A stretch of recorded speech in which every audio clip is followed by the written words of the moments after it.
Alors, je commence par où? Je commence par mes études d'abord. Moi, je suis sortie de mon bac et j'ai fait une école d'art. À l'époque, ça s'appelait une prépa arts appliqués. Après, ça s'appelait une MANA. Et aujourd'hui, ça s'appelle un DNMAD. Voilà, donc moi, j'ai fait ça et j'ai fait ça dans ce qui était de la conception d'espaces de communication. Donc, tout ce qui est corner, événementiel, stand, voilà, tout ce qui est OP événementiel en général. J'ai passé 3 ans en école d'art. Je suis sortie de l'école et j'ai travaillé tout de suite parce que j'ai été recrutée par l'ami d'un de mes professeurs qui avait une agence d'événementiel. Et donc, voilà, je suis rentrée dans cette agence pour m'occuper de stands d'exposition. Je suis restée assez peu de temps dans cette agence parce qu'en fait, je me suis aperçue que ça ne me plaisait pas des masses. C'est un peu comme les jeunes d'aujourd'hui, hein. Je crois qu'on n'était pas très différents. On faisait des expériences et puis on se disait que c'était peut-être pas forcément là qu'on allait passer notre vie. Et je suis rentrée dans une plus grosse agence où là, j'ai adoré. Je me suis éclatée et j'ai fait un truc formidable. C'est qu'on m'a confié au tout démarrage sur un total malentendu, hein, quand même, parce que je parlais l'anglais couramment, comme quoi les compétences transverses, c'est quand même important et puis ça peut donner des opportunités dans les boîtes dans lesquelles on rentre. On m'a confié le partenariat et l'ouverture de l'époque, ça s'appelait Euro Disney, aujourd'hui on appelle ça Disneyland Paris. Et où j'ai travaillé sur le partenariat entre la marque Nestlé, qui approvisionnait tout le parc en nourriture, et donc Euro Disney à l'époque, qui venait de s'implanter à Marne-la-Vallée, donc avant l'ouverture au public. Donc j'ai eu quasiment une année de travail sur ce partenariat dans cette très grosse agence qui m'a ouvert des portes formidables, parce qu'après j'ai continué à travailler avec Nestlé. Je suis devenue chef de projet, je suis passée de la créa en fait à la stratégie. J'ai travaillé évidemment en anglais, en français. Et je me suis vraiment éclatée, quoi, en fait. J'ai découvert plein de trucs, j'ai découvert plein de gens. Et alors, figurez-vous un truc dingue, j'ai découvert des gens que j'ai retrouvés après, en arrivant chez Havas. Alors, entre-temps, entre cette très grosse agence événementielle et mon arrivée chez Havas, je me suis mariée, j'ai fait des enfants, j'ai continué à travailler dans l'événementiel dans des agences différentes. Et puis un jour, je me suis retrouvée chez Havas parce que l'événementiel avec des enfants, c'est un peu compliqué, il faut dire quand même les choses comme elles sont. Surtout quand on est une femme. Je ne sais pas si ça a beaucoup changé, mais en tout cas, voilà, il y avait assez peu d'espace, en tout cas, pour la famille dans le métier que je faisais, puisque c'était des horaires compliqués. La nuit, on devait partir en voyage souvent. Des fois, on arrivait le matin à l'agence.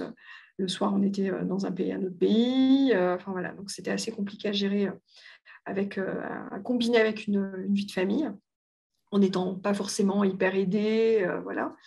Et puis même, j'aurais été aidée. Il n'y a personne qui vient la nuit garder votre bébé, en fait, en vrai. Enfin, je ne sais pas si ça existe peut-être maintenant, je ne sais pas. Et voilà, donc j'ai continué en fait chez Havas où je suis arrivée au département affichage et j'ai travaillé donc avec une équipe de direction pour développer les agences en province d'une marque qui à l'époque s'appelait Géopolis, hein, donc, sur laquelle j'ai travaillé. Donc on a créé plein de petites agences d'affichage plurimédia en province. Et puis au bout de 4 ans dans cette agence, j'avais créé un projet. En fait, je trouvais que c'était compliqué dans les agences, le fait que les gens arrivent, et notamment les plus jeunes, et qu'on les bascule tout de suite en fait, dans le cœur du réacteur ou dans le grand bain sans bouée en disant bah, tiens, tu vas t'occuper de ce dossier-là, et qui ne soient absolument pas formés en fait, et aux techniques de l'agence et aux outils et à la relation client, que je trouvais assez compliqué, parce qu'il y avait beaucoup de clients, il y avait beaucoup d'interactions, il y avait plein de régies aussi, donc il y avait la relation avec les régies. Donc la relation client-annonceur plus régie, je trouve que ça faisait beaucoup pour quelqu'un qui arrivait et qui n'avait pas forcément l'expérience. Et donc j'ai créé un projet en m'appuyant sur des lectures, sur des choses que je voyais autour de moi, de formation, que je suis allée présenter à l'époque à la DRH, un peu gonflée, en disant, bon, peut-être qu'eux, en allant raconter ce truc-là, ils ont peut-être envie de me confier une autre mission. Et donc, je suis arrivée chez la DRH de l'époque, donc du média, en lui présentant mon projet, qui m'a dit bah, c'est vachement bien ton truc, mais je n'ai pas de place pour toi dans l'équipe RH. Parce qu'évidemment, ça supposait que je quitte mes fonctions à l'affichage et que j'arrive dans d'autres fonctions pour lesquelles je n'étais absolument pas professionnalisée. Je n'avais aucun parcours juridique, aucun parcours RH. Je n'avais jamais fait ça de ma vie. Donc, c'était vraiment de l'invention totale, du freestyle total. Et puis, ça a duré 1 an et demi, l'histoire. Je suis rentrée à ma place avec mon truc sous le bras. Je dis, bon, bah, tant pis, on va continuer comme ça. Et bah, 1 an et demi après, Elle m'a appelée, elle m'a dit, tu te souviens là, de ton projet sur la formation? C'est peut-être pas déconnant, c'est peut-être maintenant qu'il faut qu'on le fasse. Internet arrive. Et oui, c'était dans les années 2000. Internet arrivait. Donc ça doit paraître dingue. Mais bon. Ouais, c'était même en 2004 exactement. Et donc, Internet était là depuis quelques mois, on va dire. On avait une équipe digitale qui passait de 40 personnes à 120 personnes dans l'espace d'une année, qui est passée en 4 ans de 40 à 400 personnes. Puis aujourd'hui, autant vous dire que tout s'est digitalisé. Hein, donc voilà, donc c'est pas du tout, c'est quelque chose qui était assez dingue à l'époque. On ne pensait pas que ça allait prendre autant d'ampleur. Et je suis arrivée à la formation et j'ai dû retourner à l'école parce qu'évidemment, s'occuper de formation, développer la formation avec des ateliers sur le média, sur le digital, sur des nouvelles techniques, sur le fait de pouvoir travailler avec des clients sur des nouveaux vecteurs de communication. C'était totalement nouveau. Puis il y avait plein de choses que je ne connaissais pas, juridiques, financières, d'organisation, de déclaration. Enfin, c'est tout un métier que je réapprenais. Donc, je suis repartie à l'école et je me suis formée sur mon temps de travail à 2 reprises. Donc, je suis partie me diplômer à l'IGS, l'Institut de gestion sociale, en une année où j'ai décroché un diplôme qui allait bien pour pouvoir devenir une professionnelle de la formation. Et puis, je me suis rediplômée en passant une certification de qualification professionnelle dans un cabinet d'avocats qui s'appelle FIDAL et où j'ai obtenu donc, cette certification de juriste en droit de la formation. Voilà. Donc, je suis passée de la peinture au code du travail. Donc, pour vous dire que le grand écart, il était quand même assez, pas évident pour moi parce que c'est pas mon mindset de travailler. Sinon, j'aurais fait des études de commerce ou, je sais pas, peut-être du droit ou voilà. C'est pas mon mindset de départ et il a fallu beaucoup de capacité d'adaptation, parfois un peu de souffrance, je dois dire, parce que c'était pas inné d'apprendre tout ça chez moi. Il y a eu des moments où ça m'a demandé beaucoup d'efforts. Il y avait des trucs, je n'en voyais pas l'utilité, pourtant c'était essentiel. Voilà. Et j'avais toujours cette impression de ne pas avoir le bon costume, en fait. D'arriver toujours avec mes pinceaux, mes crayons et ma créativité. Et c'était souvent ce que les gens disaient de moi. Donc, c'était pas évident, en fait, dans une boîte où on dit non, mais elle est vachement bien, hein, elle est créative. Pour moi, ça ne voulait pas dire que j'étais vachement bien, en fait. Ça voulait dire, bon, ok, elle est dans un truc qui est la créativité, elle a des bonnes idées, mais je ne me sentais pas professionnelle dans mon métier, je ne me sentais pas légitime, en fait, à aller proposer des parcours, des nouveautés, des choses à des patrons qui me trouvaient créative. Voilà. Donc, le fait même de repartir à l'école, d'apprendre de nouvelles choses, et je pense que c'est aussi pour parler de ça, de dire que dans la vie, vous, en plus, ça va être encore pire. Vous allez changer encore plus de métier que moi, je pense. Parfois, pas être forcément en accord ou pas être forcément à l'aise, mais apprendre par sa curiosité, peut-être aussi avec son propre caractère, comment je peux faire les choses avec mon style. Je ne suis pas obligée de le faire tout le temps comme les autres ou d'aller aussi vite. Voilà. Mais c'est accepter de faire les choses avec son style. Et se dire que de toute façon, au final, ce sera bien. Parce que quand on a envie, en fait, c'est toujours bien. La finalité, elle est toujours bien. Elle est bien pour soi parce qu'on l'a fait avec son style et que voilà, on est en accord avec soi-même, on est aligné, ça fonctionne. Et quand on est aligné, en fait, on porte beaucoup mieux le message. Et moi, je me suis aperçue de ça, c'est quand j'essayais de tricher, en fait, de ne pas être moi. Ça ne marchait pas du tout, en fait, c'était tout pourri, quoi. J'avais l'impression de raconter un truc, personne n'y croyait. Donc, je repartais, j'étais déçue, je me disais, non, ils n'ont rien compris, puis je n'étais pas convaincante, et voilà. Alors qu'à chaque fois que j'étais alignée avec ce que je proposais, même si des fois c'était un peu trop original, j'arrivais à le vendre, finalement, dans mon agence. Voilà, et je pense que j'ai réussi, entre guillemets, comme ça chez Havas. Donc, ça fait 22 ans que je suis dans l'agence. Ça fait longtemps que je travaille. J'ai 52 ans, je suis sortie à 22 ans d'école. Du coup, voilà, ça fait 30 ans que je suis sur le marché du travail, dont 20 ans, 22 ans chez Havas cette année. avec 15 ans de très opérationnel et puis des années plus transverses où j'ai plus fait de la gestion de projet, où j'ai dirigé la formation pour le groupe. Donc, pour le groupe, ça veut dire plusieurs entités, plusieurs sociétés. Je suis passée du média en fait, à la holding. La holding, ça comporte beaucoup d'entreprises du groupe Havas. Et puis, en janvier de l'année dernière, je me suis dit, bon, allez, pas pourri, à 50 ans, il faut qu'on continue, il y a encore quelques années à travailler, il faut continuer à s'amuser. J'avais un peu l'impression d'avoir fait le tour de mon poste et donc je suis retournée de la même manière que j'étais retournée en 2004 voir mon ancienne DRH. Je suis retournée voir donc la DRH Monde Havas.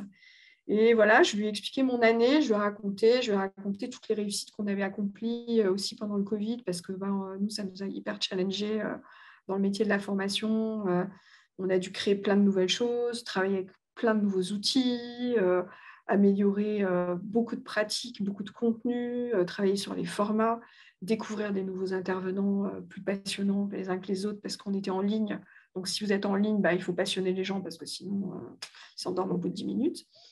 Voilà, et du coup, au bout de cette année, j'avais envie de lui raconter un peu tous ces succès-là. Et puis, à la fin, elle m'a dit, mais en fait, tu as envie de faire quoi maintenant? Et c'est vrai que j'étais aussi un peu venue pour ça, finalement. Je me suis dit, voilà, je vais raconter mon truc. Elle a senti certainement que j'avais envie de faire autre chose.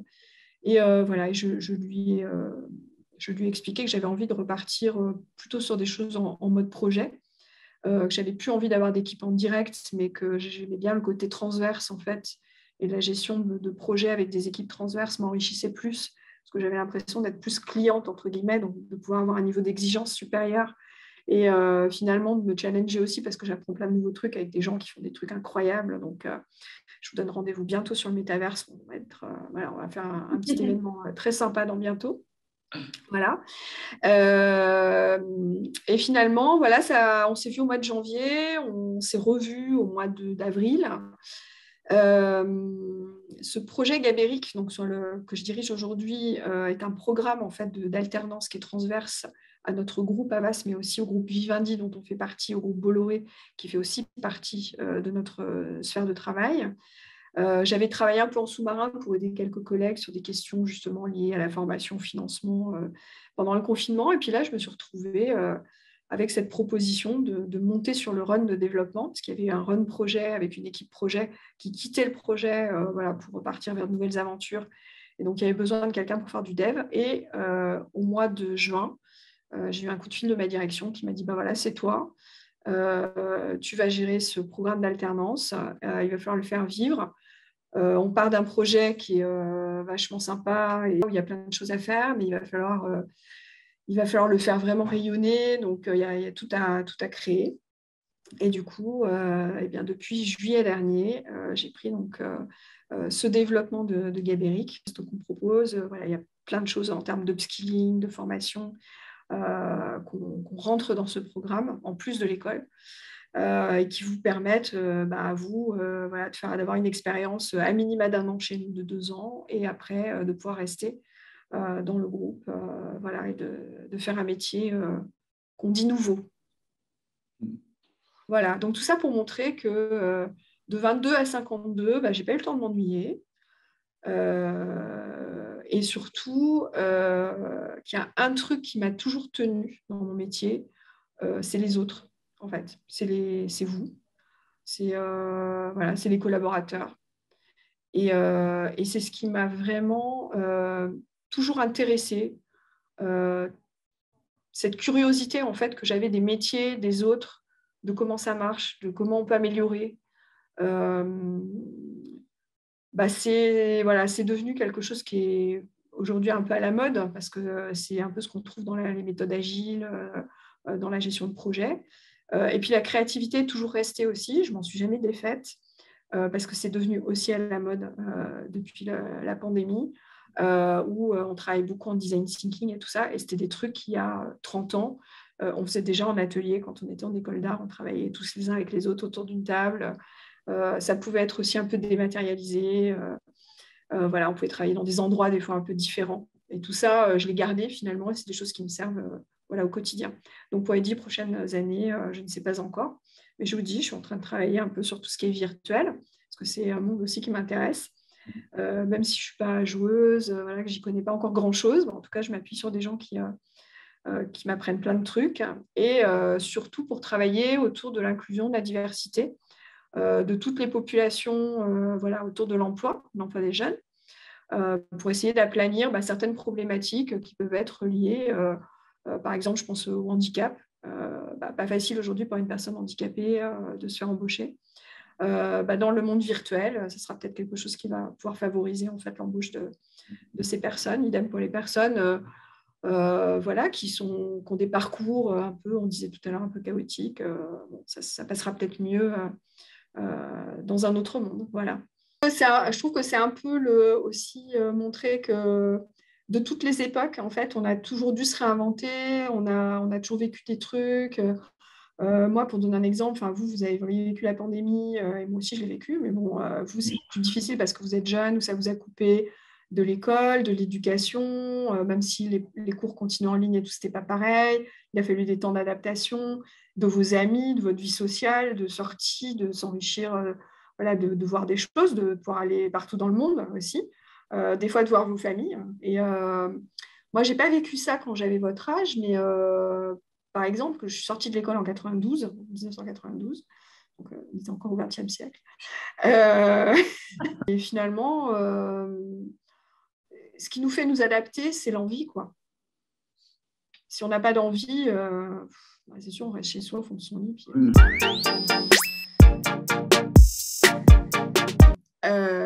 ça, c'est une question qui est assez difficile parce qu'en fait, je pense que ça dépend, une fois de plus, c'est très indépendant de chaque caractère, de chaque style de personne. Il y a des personnes qui vont ils vont avoir une personnalité en fait tout de suite très commerciale, entre guillemets, elle bien se vendre, voilà.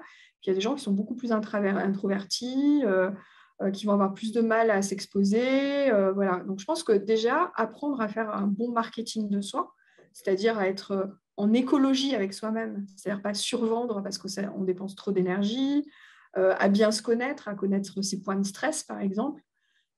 Comment je peux les travailler? Est-ce que je respire bien? Est-ce que je suis impressionnée par certaines choses, par certaines personnes, par exemple?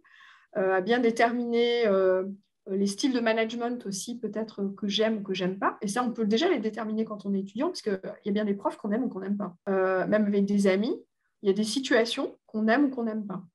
Donc, on sait déjà là où on est à l'aise. Et je pense que voilà, déterminer ses propres valeurs pour aller chercher un job. Quelles sont mes valeurs? Des valeurs qui peuvent être profondes, hein, qui peuvent être de dire moi, je ne peux pas travailler dans une société qui, par exemple, fabrique, je ne sais pas, un produit qui peut être nocif pour la santé. La santé, c'est quelque chose qui est important pour moi. Ça fait partie de mes valeurs. Moi, je refuse de rentrer dans une entreprise qui ne donne pas l'égalité des chances parce que la valeur de l'autre, l'égalité, la fraternité, c'est important pour moi.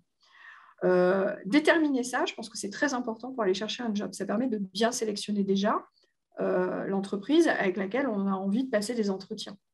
Après, je pense qu'il faut être curieux. Je crois que ça, c'est vraiment une notion qui va un peu dans tous les cadres. C'est être curieux des secteurs d'activité, être curieux des boîtes et avoir un rêve. Moi, j'aime bien la phrase de Shakespeare qui dit « Ils ont échoué parce qu'ils n'ont pas commencé par le rêve ». J'adore cette phrase parce qu'en fait, des fois, on prend des jobs, et c'est un peu le cas des fois des jobs étudiants, on a besoin de travailler, on a besoin d'argent, on va bosser chez McDo, mais McDo, ce n'est pas notre vie, quoi, en fait, hein. On ne se dit pas que ça va être génial, et voilà. Mais ça peut être une super boîte pour quelqu'un d'autre. Parce qu'il y a beaucoup d'apprentissage, il y a beaucoup de formation, parce que vous allez être autonome, parce que vous allez gérer des gens. Et pour une personnalité qui va adorer gérer des personnes, d'autres gens, voilà, manager, ou je ne sais pas quoi, organiser, ça va être une super expérience. Pour quelqu'un qui n'aime pas ça du tout, ça va être pourri. Donc, avoir un rêve de boîte, je pense que c'est hyper intéressant, un rêve de secteur d'activité, se dire, moi, j'ai vraiment envie un jour de bosser là-dedans. Moi, quand j'étais plus jeune, je lisais beaucoup. Alors aujourd'hui, vous regardez plus de vidéos, vous vous renseignez plus voilà, avec Internet, vous avez beaucoup de choses. Bon, nous, à l'époque, on n'avait pas Internet, donc il fallait qu'on bouquine.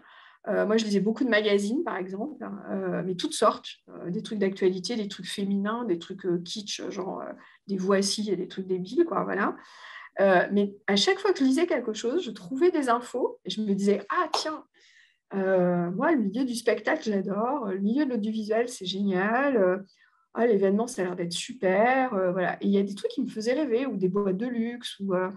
Voilà. Donc, je me débrouillais toujours pour être dans les trucs qui, finalement, se rapprochaient de mon rêve, de travailler voilà, dans un univers où ça bougeait tout le temps, où il y avait tout le temps des nouveautés, où je pouvais approcher des personnes un peu incroyables. Moi, j'ai vu des gens faire des choses incroyables, que ce soit des ouvriers menuisiers qui construisaient des stands ou des pavillons pour des expositions universelles ou pour des choses comme ça, des artistes qui montaient sur scène, qui faisaient un show pour une convention, à des gens qui montaient des écrans vidéo sur des festivals. Voilà, j'ai appris de tout ça. J'ai vraiment, dans ma carrière, ça a été hyper riche, en fait, ces gens-là, parce qu'ils m'ont montré plein de choses. Et je me dis, aujourd'hui, pour trouver du boulot, qu'est-ce qu'il faut? Il faut être curieux, il faut bien se connaître, il faut mesurer son énergie, c'est-à-dire, voilà, quand on sait qu'on n'est pas en forme pour passer un entretien, il vaut mieux s'excuser, ne pas y aller et reporter, plutôt que d'y aller en étant claqué, en étant pas bien parce qu'on s'est engueulé avec sa copine la veille ou son copain ou ses parents et qu'on est un peu, voilà, on est un peu énervé. Ou alors, je ne sais pas, on sait que c'est quelque chose qui est loin, qu'il y a un entretien en présentiel et vous avez du transport et tout ça.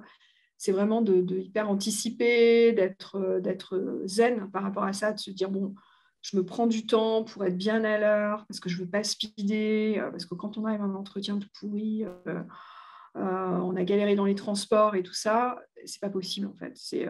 On arrive, c'est déjà mort quoi en fait. C'est même pas la peine d'y aller quoi.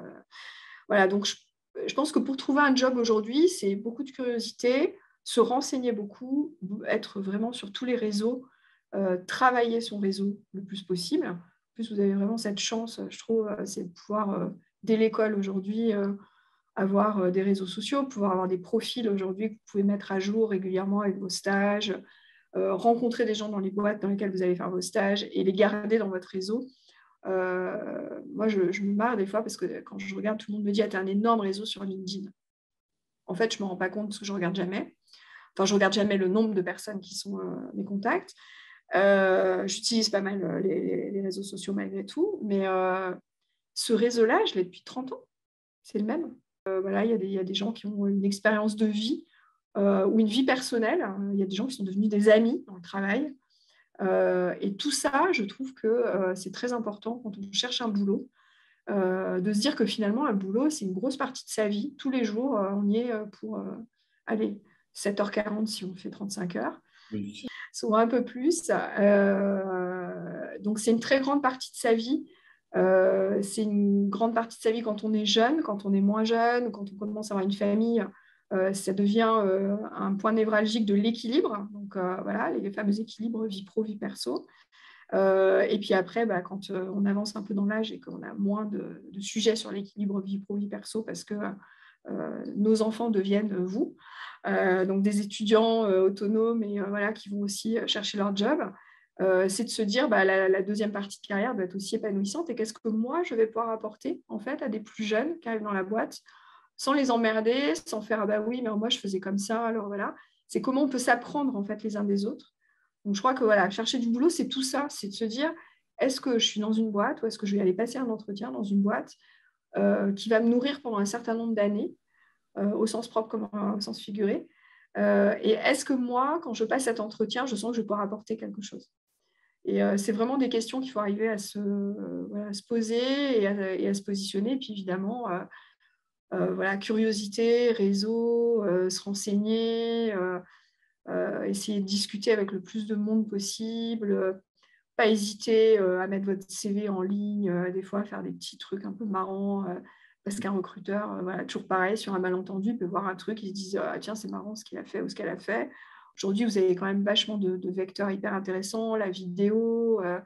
Voilà, vous pouvez aussi participer à des choses sur lesquelles on va vous voir. Oui, YouTube, c'est hyper intéressant. Vous allez être interviewé pour un truc.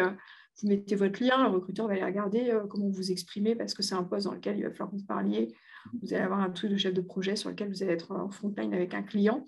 Il va voir tout de suite si vous êtes à l'aise ou pas. Donc, voilà, toutes les expériences aussi sont bonnes je pense, à être mises en œuvre, positionnées dans un CV, même des fois des trucs qui vous paraissent anodins ou anodines. Un jour, j'ai été écoutée dans un forum plutôt dédié aux femmes. La femme politique qui est Christine Lagarde, que vous connaissez certainement, qui est la patronne du FMI. Et elle avait donné, ça m'a marqué parce que j'avais trouvé ça hyper intéressant. Et elle racontait en fait qu'elle avait été mentorée par une femme aux États-Unis, voilà, qui l'avait aidée dans sa carrière. Et je pense que trouver un mentor dans sa carrière, pour moi, c'est un premier point. Une personne qui va être inspirante autour de vous, qui peut être une personne du cercle scolaire, du cercle amical, du cercle familial, mais aussi voilà, du boulot, parce que ça peut être quelqu'un que vous rencontrez pendant vos stages et tout ça, pour vous aider dans votre carrière et vous aider à préparer un entretien. Je trouve que ça, c'est essentiel. Et Christine Lagarde avait donné 3 trucs qui m'avaient frappé. Ce mentor américain, donc, lui avait dit apprends à t'habiller. C'est-à-dire, assume-toi en tant que femme qui fait plus d'1,80 m. Voilà, trouve-toi un style. Et en fait, c'est ça que j'ai envie de dire, c'est voilà, déjà aller en entretien avec un style. C'est-à-dire que je vais dans une boîte, j'ai mon style, comment mon style va coller dans cette boîte. Déjà, il faut aller en entretien en étant à l'aise. Ce n'est pas la peine d'aller en costard 3 pièces en entretien si c'est une start-up et où tout le monde a un t-shirt à message, en fait. Donc déjà, voilà, lier en fait son propre style à l'endroit où on va, c'est très important. Oui, on met une veste quand on va dans le monde du luxe et tout ça, c'est très important si on va postuler chez L'Oréal. Non, on n'en met pas forcément quand on va dans une start-up de la tech. Et c'est ses propres compétences en fait qui vont servir de veste. Donc elle avait dit ça, donc dress. La manière de s'adresser aux gens est très importante. Je pense la manière de s'exprimer, travailler son langage, travailler sa syntaxe, être détendu, être confiant, c'est un truc qui s'apprend. C'est pas inné, c'est pas facile pour tout le monde. Une fois de plus, je disais tout à l'heure, il y a des gens plutôt extravertis, d'autres pas. Dès qu'ils sont à l'aise, dès qu'ils sont pas à l'aise, dès qu'ils ont reçu ces codes-là dans leur éducation, dans leur école, et puis d'autres pas. Voilà, des parents qui ne parlent pas forcément français ou des jeunes qui arrivent voilà, avec des générations de migration assez tardives et qui doivent s'adapter des fois à des codes qui ne sont pas du tout les codes qu'ils ont appris. Donc, le deuxième point, c'était address, donc comment on s'adresse en fait aux personnes. Et le troisième point, c'est comment on se tient. En fait, il y a un truc aux États-Unis qui est assez marrant et j'ai pas mal lu là-dessus, notamment pour les femmes, c'est la posture. Et en fait, la manière dont on se tient quand on est une femme, en l'occurrence, puisque c'était là un truc de femme, est très important, mais ça vaut aussi pour les garçons. Je pense que ça, voilà. La manière dont on se tient, elle dit beaucoup de la personne. Quand on est un peu nonchalant, qu'on est un peu mou, qu'on est un peu vautré, tout ça, on a le droit. Hein, je ne dis pas que c'est pas bien, mais en entretien, il faut. Ce que dit Christine Lagarde dans ce truc, c'est redress, donc se redresser et avoir cette attitude en fait un peu de conquérant, quoi, de se dire voilà, je suis là, je suis content d'être là. Déjà, ça montre qu'on est content, on se tient droit, on est plutôt fier. Et ça montre aussi voilà, l'intervenant recruteur que vous êtes dynamique, que vous avez envie. Voilà. Donc la posture, en fait, dans le langage du corps, alors peut-être moins en France que dans l'univers international, mais c'est quelque chose de très important. Et quand on recrute à l'international, les recruteurs internationaux, ils sont très sensibles. La manière de rentrer dans une pièce, la manière de s'asseoir, la manière de se tenir. Voilà. Donc ça, c'est des petites choses. Donc je pense que avant d'aller passer en entretien, vraiment se faire conseiller, se faire un peu coacher par quelqu'un qu'on aime bien, qui nous connaît, mais qui va un peu nous challenger. Voilà, donc ça, je trouve ça vraiment chouette. Si on peut le faire, c'est bien. Penser à son attitude, en fait, sa manière d'être, et que ça colle effectivement avec sa personnalité, mais aussi avec la boîte dans laquelle vous allez. Voilà, et puis apprendre à se raconter, évidemment. Ça, c'est toujours une aventure, surtout quand on est étudiant. Des fois, on a l'impression, moi j'ai souvent des étudiants qui me disent en message, ça, c'est pas la peine que je vous en parle parce que c'est pas important. En fait, tout a de l'importance. Enfin, voilà, ça peut être, comme je disais tout à l'heure, des toutes petites expériences ou des choses qui vont vous différencier. Une pluriculturalité, c'est différenciant. Si vous avez un parent maîtriser une langue qui n'est pas forcément une langue très courue, par exemple, sur le marché, ça peut être intéressant pour un recruteur de le savoir parce que vous aurez cette culture aussi et que peut-être qu'on vous confiera une mission dans laquelle vous ne vous retrouverez pas à faire un partenariat Nestlé-Disney, mais autre chose. Enfin, je vous le souhaite en tout cas. Parce que vous aurez cette petite différence en fait. Et je trouve que cultiver la différence en entretien, c'est aussi bien. Voilà, c'est montrer qu'on est un peu plus original peut-être que celui qui est passé avant ou celle qui est passée avant. Le pire entretien que j'ai passé, alors bon, ça c'est, moi j'ai beaucoup évolué en interne, parce que vous avez compris, 22 ans, voilà, j'ai toujours beaucoup évolué en interne. Je veux dire que alors, je ne sais pas si c'est le pire, mais en tout cas, c'est celui qui m'a fait bouger vraiment. Voilà, c'est celui qui est arrivé juste après ma première expérience de boulot en agence événementielle, où je suis arrivée dans une très grosse agence avec un portfolio sous le bras, parce qu'à l'époque, évidemment, on n'avait pas de portfolio numérique, hein, ça n'existait pas. Donc, on avait toutes nos planches de choses qu'on avait faites, de pubs, de graphismes, de stands, de maquettes, de photos, dans un espèce de pressbook. Et donc, je suis arrivée dans cette agence où on m'avait fixé un rendez-vous. Et alors, la grosse blague, c'est que j'avais déménagé une semaine avant et je n'avais pas rebranché mon répondeur. Oui, parce qu'à l'époque, on avait des répondeurs. Oui. Donc je n'avais pas rebranché mon répondeur. Je rebranche mon répondeur. Je vois qu'il y a plein de messages qui clignotent. Et paf, la veille du truc, je vois ce message, je lis ce message et on me dit, bon, ben voilà, mademoiselle, parce qu'à l'époque, on ne disait pas madame, hein, mademoiselle, on vous attend demain à 14 h avec votre portfolio, machin, à telle adresse, à Montreuil, machin et tout ça. Donc, je me retrouve en mode, waouh, mon portfolio, il n'est pas prêt, l'horreur. Enfin, bon, bref, vous imaginez, quoi. Je me speed, Montreuil, c'était le bout du monde. Moi, j'étais dans le 5e arrondissement. Bout du monde, j'arrive un peu dégoulinante à un endroit qui n'était pas du tout accessible en plus. Le métro, il fait que je marche pendant genre une demi-heure, enfin, un truc horrible. C'est pour ça que je disais tout à l'heure, il faut vraiment. Il n'y a pas Google Maps non plus. Hein. Plan de Montreuil, mon pressbook sous le bras, et j'arrive dans cette boîte et on me fait un peu dégoulinante. On me fait asseoir dans un petit salon, je trouve la boîte géniale, un endroit incroyable, un peu en mode grande factory, voilà, avec des décors partout, un truc de fou. Et je m'assois et puis on me dit, bon, la personne va vous recevoir, la personne qui recrute va vous recevoir. Et là, je vais arriver un monsieur en costard qui s'assoit avec moi dans le salon et tout, qui ne se présente pas. Et donc, il me dit, bon, alors vous êtes là pourquoi? Je dis, en fait, vous m'avez laissé un message, voilà, je viens, je machine, je vais vous montrer mon book et tout ça. Et il dit, ah non, mais il y a une erreur là. Ah non, mais j'ai plus de place du tout au bureau d'études. Déjà, j'étais dépitée, je venais de faire 2 heures de transport. Je me dis, mais c'est qui ce guignol? C'est pas possible.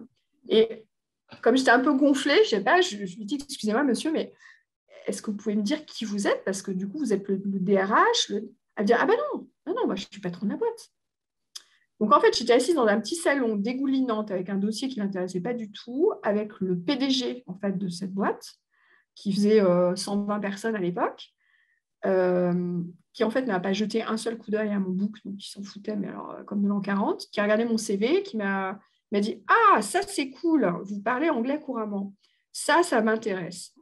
Et en fait, il n'en avait absolument rien à faire de savoir ce quelle école j'avais faite. J'avais fait une des meilleures écoles d'arts appliqués de Paris. J'étais plutôt, voilà, j'avais une première expérience, j'étais plutôt débrouillarde, voilà. J'espérais pas trop mal me présenter, enfin voilà, bon bref. Et en fait, il m'a regardé et puis il m'a dit, bon allez, vous n'êtes pas venu pour rien, vous commencez demain. Et en fait, je me suis retrouvée à démarrer dans cette agence le lendemain. Donc, à signer un contrat. On n'a pas parlé, alors c'était un truc quand même de l'époque aussi, on n'a pas parlé salaire, on n'a pas parlé nature de contrat, c'est-à-dire que je ne savais pas si j'étais en CDD, en CDI, combien j'allais gagner. On était en francs encore, hein, donc voilà. Je ne savais pas du tout quelle allait être ma mission, mais rien, je ne savais rien. Donc, je me suis repointée le lendemain. Donc, j'ai mieux travaillé mes transports après pour essayer de trouver le bus qui allait bien, voilà. J'ai signé mon contrat, j'étais plutôt très heureusement surprise parce que le contrat était plutôt sympa. avec une secrétaire qui s'occupait de faire les RH, le secrétariat, la compta, enfin la totale. Et j'ai commencé à bosser avec un monsieur qui, à l'époque, avait mon âge aujourd'hui. Et qui m'a vachement aidée, qui m'a un peu montré toutes les ficelles, qui était un peu mort de rire de me voir arriver en mode mais qu'est-ce que, enfin, je savais pas ce que je foutais là, quoi, en fait. C'était ça la réalité.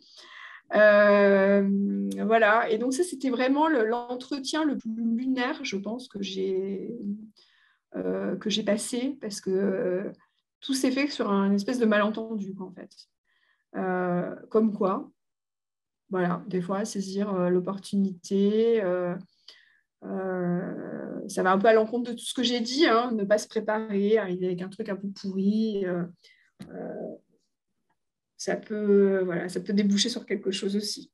Je suis restée 6 ans dans cette boîte et j'ai adoré mon expérience, que c'était c'était merveilleux. Ouais, c'était vraiment merveilleux, j'ai beaucoup appris, j'ai côtoyé des gens extraordinaires, j'ai beaucoup voyagé. Ça a été une des expériences professionnelles les plus enrichissantes voilà, de mon début de carrière, parce que ça m'a fabriqué aussi un réseau incroyable. Voilà, j'ai rencontré des gens très étonnants, que ce soit des clients, que ce soit des gens qui travaillaient avec moi. Voilà. Et puis j'ai surtout fait des choses merveilleuses, voilà, des réalisations qui étaient dingues.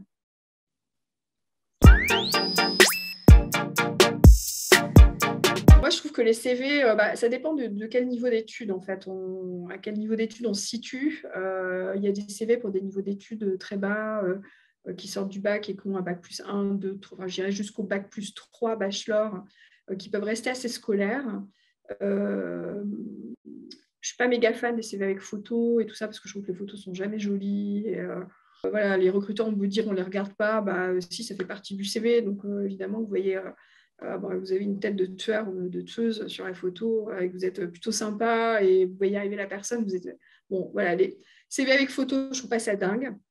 Quand on a un niveau d'études assez bas, le CV un peu scolaire, entre guillemets, fonctionne bien, mais je trouve que c'est toujours bien de remonter ses compétences et de mettre une petite phrase d'accroche qui dit ce qu'on cherche. Parce que parfois, on a des jeunes, très jeunes, qui cherchent du stage et pas de l'alternance, et on les appelle pour de l'alternance. Donc, on perd du temps, on leur fait perdre du temps. Non, moi, je cherche plutôt un stage. Voilà, donc ça ne colle pas. Donc, en fait, afficher un peu tout de suite la couleur de ce qu'on veut, tout de suite en en-tête de CV, sous son nom, son prénom. Voilà, je suis étudiant en truc et je suis à la recherche d'une alternance pour une année dans le domaine de ça. Alors, au moins, je le sais. J'ai 3 items qui sont des items de compétences, plutôt soft skills, qui disent un peu ce qui me qualifie. On parlait des valeurs tout à l'heure, ça peut être des valeurs aussi. Donc ça, je trouve ça bien. Et pourquoi j'ai parlé des photos, c'est pas très inclusif comme truc, mais franchement, des fois, je reçois des CV, c'est pas possible, quoi. Les fausses photos de jeunes femmes qui font des photos genre influenceuses, non, en fait, ça marche pas, c'est pas joli, voilà. Après, sur des CV qui sont pour des personnes qui ont un peu plus d'années d'études, entre guillemets, qui vont être soit en césure ou qui vont chercher un job après, pour la suite, je trouve que c'est vraiment détacher les missions correctement dans tous les stages que vous avez faits, tout ça, vraiment détacher bien les missions, bien expliquer ce que ça vous a apporté. Savoir que vous avez, je ne sais pas quoi, fait du phoning ou, j'en sais rien, géré un centre d'appel, je ne sais pas quoi, pendant votre stage. Oui, ok, super, mais ça, en fait, vous avez fait quoi? Qu'est-ce que ça vous a apporté? Vous avez géré des gens, vous avez géré des situations difficiles. Est-ce que justement, ça vous a fait monter en compétence sur la gestion de la relation avec un client difficile? Voilà, se reposer toujours ces questions pour pouvoir mettre ça dans son CV plutôt que de détailler en fait les faits, dire ce que ces faits-là vous ont apporté ou ce que ces missions-là vous ont apporté. Donc ça, c'est quelque chose qui est, à mon avis, hyper intéressant et plus intéressant. Je trouve que l'erreur, c'est d'avoir un CV un peu bateau, un peu classique. Voilà. Et moi, là, je parle pour moi. J'aime bien dans les CV voir aussi qui sont les personnes. Donc, je trouve que voilà, aujourd'hui, sur Canva et tout ça, vous avez des super modèles de CV qui peuvent être sympas, dans lesquels vous pouvez avoir un petit pavé sur tiens, qu'est-ce que vous avez lu récemment, par exemple. Moi, ça m'intéresse de savoir si vous lisez ou vous ne lisez pas. Vous avez le droit de ne pas lire.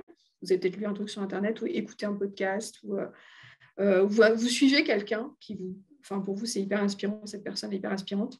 j'ai envie de savoir qui. Ça peut être un humoriste, ça peut être un politique, ça peut être... voilà. Parce que ça me donne aussi une idée de la personne, de qui elle est, de ce qu'elle aime, en fait, et peut-être de ce que moi, je vais lui confier, de ce qui va fonctionner, en fait, dans ce que moi, je vais pouvoir lui confier si je la recrute pour moi.